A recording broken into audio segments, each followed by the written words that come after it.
did I say wrong on those recordings? I didn't even see the recording. All I know is I did nothing wrong. I'm very excited that I've had the opportunity to represent Delaware, and I hope with the support of the voters that I will get the opportunity to serve in the United States Senate as one of 100. We're going to continue to have that check, meaning other players have a role here. Secretaries of state, election administration officials, even state governors, state courts. I'm Nicole Killian in Washington, and welcome to America Decides. It's a big night on the 2024 campaign trail. President Biden is fundraising just outside of Washington, and former President Trump and Florida Governor Ron DeSantis held dueling speeches in New Hampshire.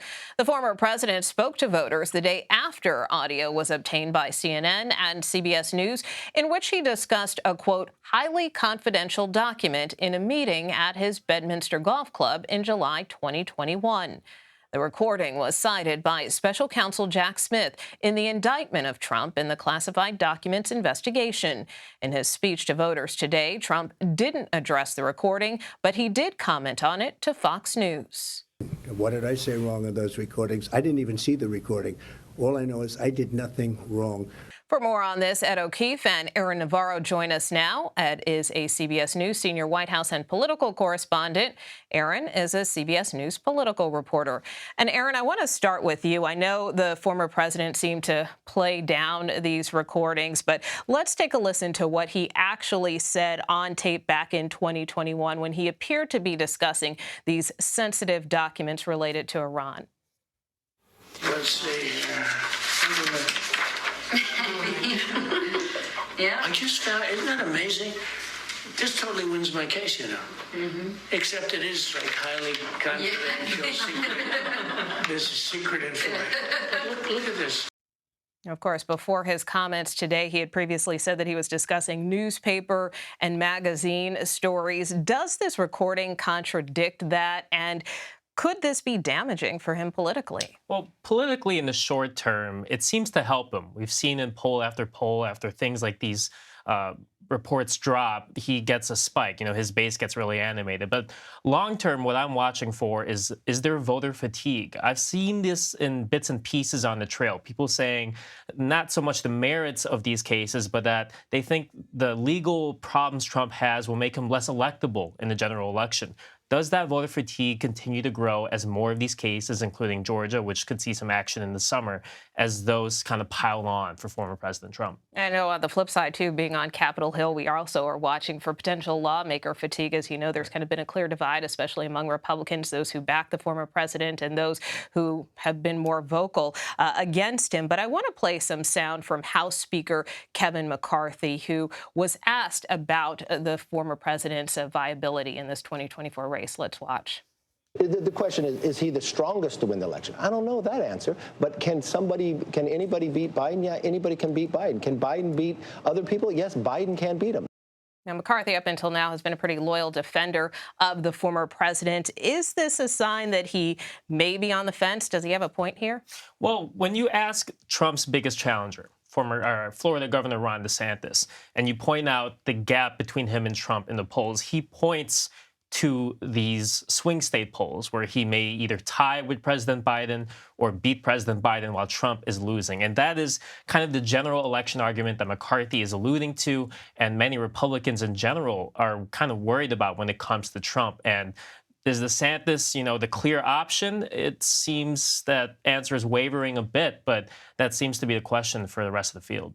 And Ed, President Biden has tried to steer clear of the former president, but another former commander-in-chief was at the White House today, former President Barack Obama. Why was he there?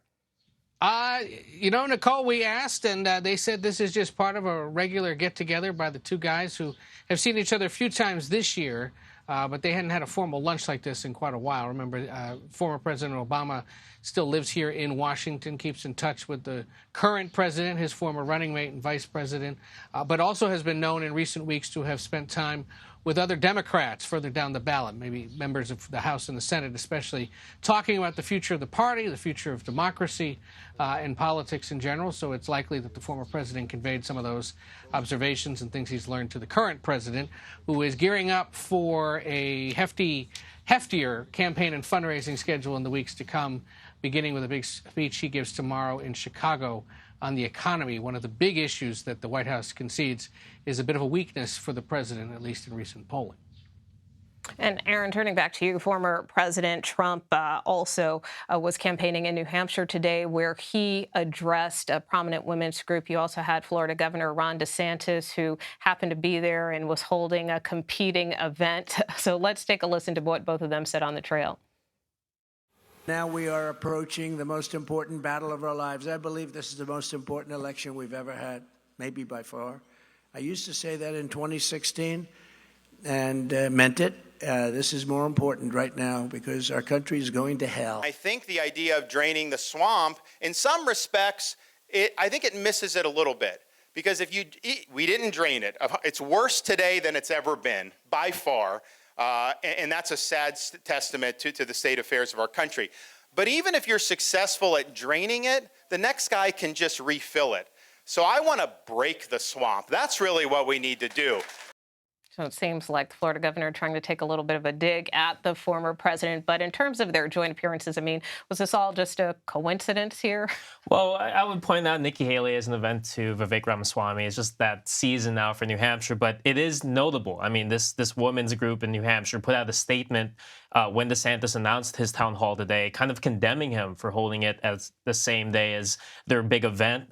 You had two people from that group resign, saying that, it was kind of pushed by the Trump team to put out that statement. But it's no secret that DeSantis is trying to be a bit more combative with Trump. I've noticed in the past couple of days, DeSantis has kind of said, this Trump that we have now is kind of a copy of 2016 when he was campaigning. And if you look at what he did in his administration, he came short on a couple of things like the southern border wall. So DeSantis kind of making the case that he's the one to complete some of Trump's, ambitious policies.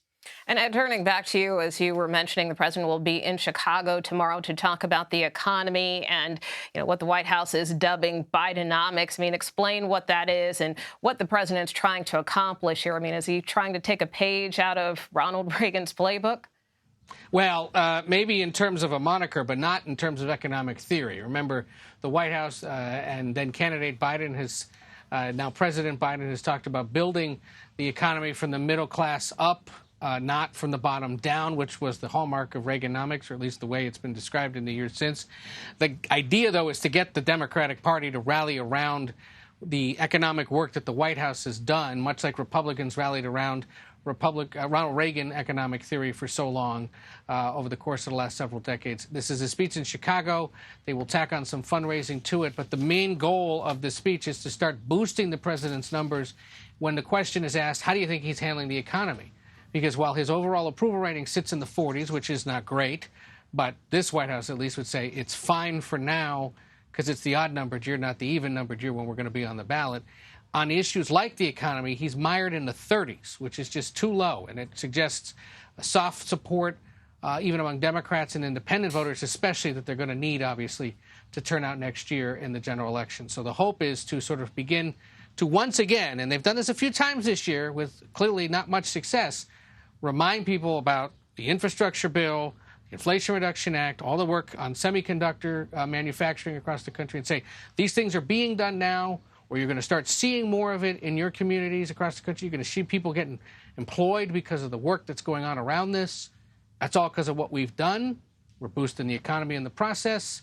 You should be more favorable in what we've been able to accomplish. We'll see if it works. And they say it's part of a weeks-long push throughout the rest of the summer to try to draw more attention to it and basically get Americans to give the president more credit for what's been done. And very briefly, what about the vice president? What can we expect to see in terms of her getting out on the trail more? And also talk about her poll numbers because, she seems to be underwater in some areas.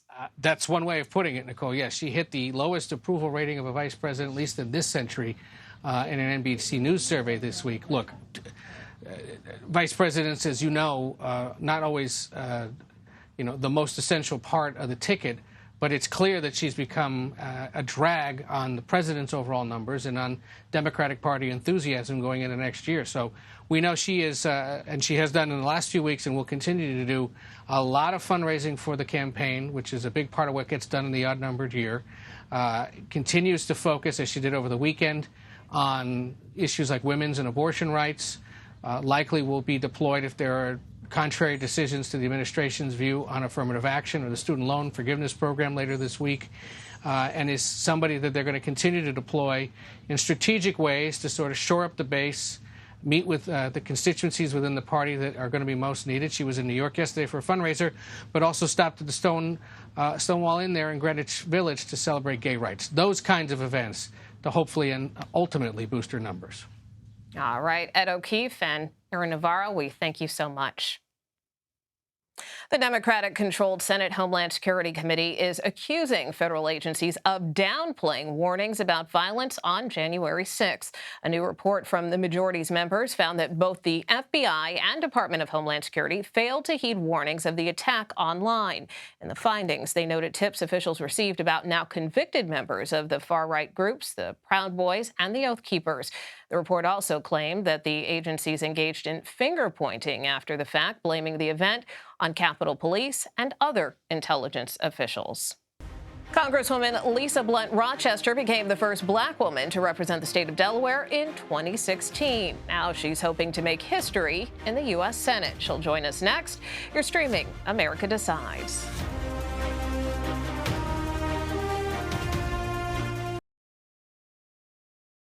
It's been the greatest honor of my life to represent Delaware, to protect our seniors, our environment, our small businesses, and women's reproductive rights.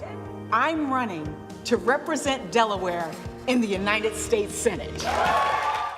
Welcome back to America Decides. Delaware has never elected a black woman to the U.S. Senate. The state's lone member of the House is looking to change that. I spoke with Congresswoman Lisa Blunt Rochester today and began by asking her about what that would mean to her.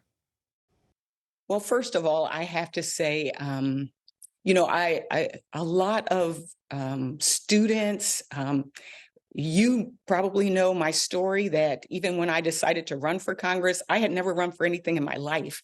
I had just been widowed the year before I decided to run, and I was over 50, all of those things that people say, oh, you can't do it. And I think that this moment, the fact that I'm running, the fact that there are other Black women who are running, the fact that, we have historic candidates that are stepping up at all levels, not just in the Senate, really, I hope inspires others to just do their part, whatever that is, whether it's running or running a campaign or contributing. My best friend, she said, I don't have money to give you, but I can make you pots of spaghetti and beef stew. And that's what she did for me. So I think this moment is a special one. To me personally, it is not lost on me that there are currently no Black women in the Senate. And so to be able to represent is important. And also, and probably more equally as important to me, is representing my state. That is important to me as well. So people ask, what does it feel like to make history? And I think for many of us, we're not thinking about making history. We're thinking about doing the work. We're thinking about making a positive difference in people's lives. And that's really what I think about when I'm doing this work is how can I make things better? And then also, how can I represent well? And this week, Delaware State Senator Sarah McBride announced that she is going to run for Congress. In fact, your House seat. Do you support her candidacy? Well, again, Sarah also represents, a person who would be breaking barriers should she win. She's qualified. I mean, what do you see? What do you think that says about Delaware? The fact that you could potentially have the first openly transgender member of Congress if she's elected. And as we've discussed, your potential Senate bid could make history as well. What do you think that says about your state?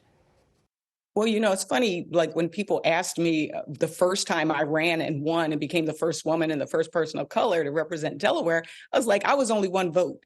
It is the people of Delaware that really have made these decisions and that have stepped up. And some people just think of Delaware as a blue state, but we are only 3 counties, and we're blue, we're purple, we're red, we're coastal, urban, suburban, and rural. And so we really are a microcosm of the country. And I think what it represents is back to that theme of bright hope, that all of us can be included in our democracy. That's what I think it represents.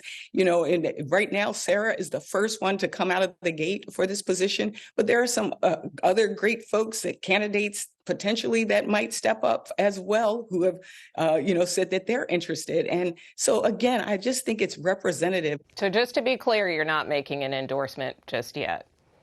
Oh, no, not just yet. I have to say, fortunately, in Delaware, we're small. And so I've actually either run with, encouraged to run, or served with many of the other folks that are talking about running as well. But I do know that Sarah is incredible, and we'll see what comes along in the next 490 whatever days there are to the election. I know you're very close to Senator Tom Carper, who is retiring. You worked with him when he was governor, when he was a congressman. I know you're also very close to President Biden, who also served for more than 3 decades in the U.S. Senate. And so I'm curious if you consulted the president before making your decision. Well, he has been just, first of all, such a great champion for this country. I remember when he decided to run for president, and we had a meeting, he and I, in his home, and he talked about his aspirations for the first vice president that was a woman. We talked about representation as well in the Senate. And the day before I announced, I actually got a call from him. He was just jumping on a helicopter, and it was an honor. It was an honor to hear from him. He has been so encouraging, and I'm really looking forward to running on a ticket with him together. I know you also serve as the co-chair for his re-election campaign. We know the president is set to deliver a major speech tomorrow on the economy, on this concept of so-called Bidenomics. Is this a message that we will hear from him more on the campaign trail? Yes. I mean, I first of all, like you said, we've all heard about Reaganomics, which was more top down or trickle down, and sometimes it just never even got down. And for him, and it comes from who he is and how he served, that his focus is on from the bottom up to the middle out, which will help everybody. It's a focus on Main Street, not just Wall Street. And we've seen in the past 2 years the impact of that. I know you're excited about his candidacy, but our CBS News poll found recently that 42% of Democrats actually don't want the president to run for re-election. How do you respond to that? Yeah, well, first of all, I can only respond based on what I see and what I hear. I mean, I know polls, we look at polls and they're a snapshot in time. But when I'm out on the campaign trail, when I'm talking to my colleagues, people really have seen the positive impact that his presidency has already had. And I love his theme, let's finish the job. And lastly, I just want to get your thoughts on this decision that we just got from the Supreme Court, Moore versus Harper. I know you tweeted we must pass electoral reform in Congress. What does that look like to you? Yeah, I think one of the biggest areas for me, and one of the reasons why I am interested in serving Delaware in the Senate, is because our democracy, the very foundation, is on the line. And so when you look at our courts, who were held in such high esteem, there are now folks that feel, where are the ethics? And so this impacts these major decisions, whether it is voting rights decisions, whether it's, whether it's the reversing Dobbs, these things. The Senate is the place where we can have a major impact. All right. Congresswoman Lisa Blunt Rochester, thank you so much for joining us here on America Decides. Thank you. The Supreme Court ruled in favor of voting rights advocates Tuesday in a major case out of North Carolina. CBS's Major Garrett will help break down what the court decision means after the break. You're streaming America Decides.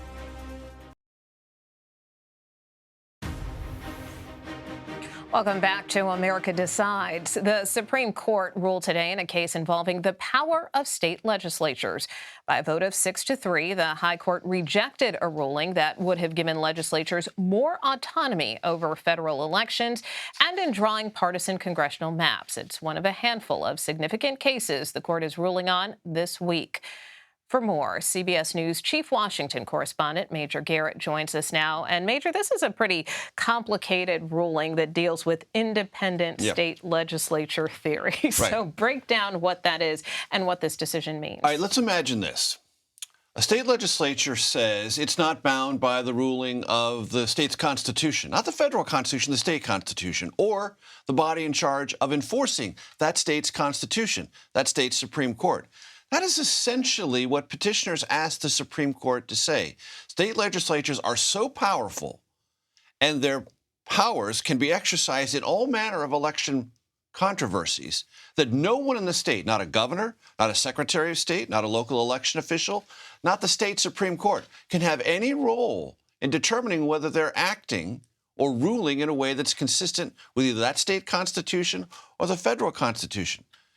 Nicole, to describe that as a radical interpretation of state legislative power is to be charitable. Don't trust me on that. That's what the Supreme Court said today. The conservative Supreme Court, by a 6-3, and it was actually 7-2 on the merits. The Supreme Court said this idea that state legislatures are so powerful doesn't exist. It's an invention, and we will not recognize it. That theory is now, for all purposes and time, dead. And because this decision came from the conservative court, you have a lot of Democrats reacting. Former President Obama calling this a resounding rejection of the far-right theory. Majority Leader Chuck Schumer calling this ruling something that reaffirms the longstanding precedent that respects our constitutional system of checks and balances. I mean, do you think this came as a surprise to Democrats? So I think that they were wondering what the court would do with this case because they wondered why the court took it on in the first place. And they were nervous. Hey, wait a minute. This is settled law, and the precedent is long established. It goes all the way back to James Madison, who, because the Constitution is written in a certain way about the Elections Clause, gave the Congress the authority to oversee what state legislatures were doing in this space. Why? Because James Madison, Alexander Hamilton, others were suspicious of the political motives of state legislatures. So Democrats are like, this is settled law. Supreme Court, why are you doing this? Oh, my gosh, are you doing this because you want to give this life? Actually, it didn't. It wanted to try to settle this matter so it doesn't come back, doesn't crop up in federal district courts or appellate courts or come back before the Supreme Court. And for the time being, this definitive ruling for the Supreme Court should guarantee, at least for the foreseeable future, this does not come back up in election controversies. And that's really important. Think about 2024. Let's just say this had been validated by the Supreme Court. A state legislature could say the Secretary of State has no power, governor has no power, county election officials have no power. We are going to declare who won this state and who carries the state's electoral votes. Can you imagine the chaos, uncertainty, and anxiety, to put it mildly, that would create? That's not going to happen now. And, of course, this isn't the only big decision the court is ruling on this week. What else can we expect? 3 in Maine are regarded as important. There's a First Amendment case that also is involved in gay rights and the assertion thereof. There's also 2 very, very big cases, one on the future of affirmative action in college admissions, the other on the permissibility, legally speaking, of President Biden's student loan debt forgiveness program. On student loans, the administration has said this was carried out under a 2003 law that gives the Education Secretary wide authority to change repayment terms. And that's what Congress intended, and we're acting completely within the construct of that. The court heard very forceful arguments that no Congress ever gave this administration that kind of power, but affirmative action, student loans, those will be the big cases by the end of this week. All right. Well, I'm sure we'll be talking to you more. Major Garrett, thank you so much for your expertise. And that does it for today. You can stream America Decides Monday to Thursday at 5 p.m. Eastern. You're streaming CBS News.